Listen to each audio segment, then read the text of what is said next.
कि तेज रफ्तार चाहे और तेजस्वी सरकार चाहे। बहुत पहले गीत बोल रही हो कि बच्चा बच्चा बोलत बिहार पड़ुए,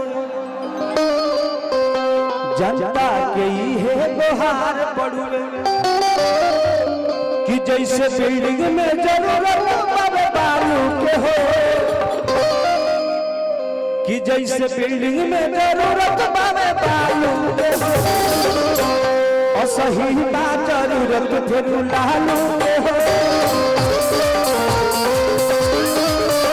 और सही बात जरूरत फिर लालू के हो। बच्चा बोलत बिहार पड़ुए, जनता यही है बिहार पड़ुए।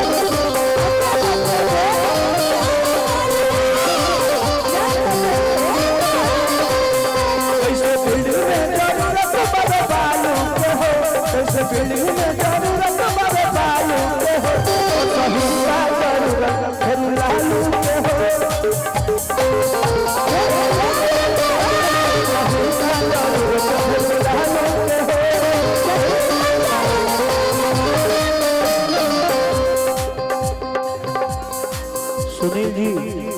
सुनील जी को सब पुरस्कार स्वागत अभिनंदन।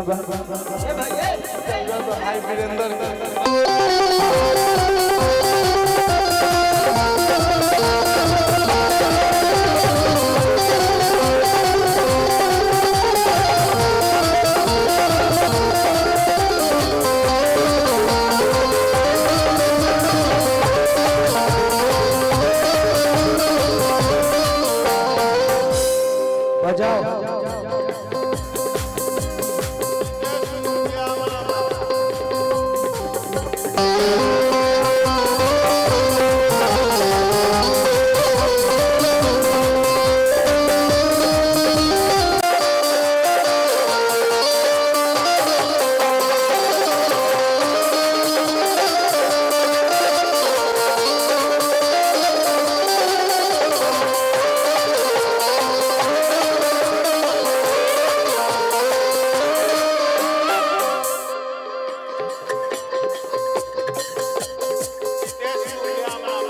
मुखिया जी अमनाबाद स्वागत अभिनंदन बा।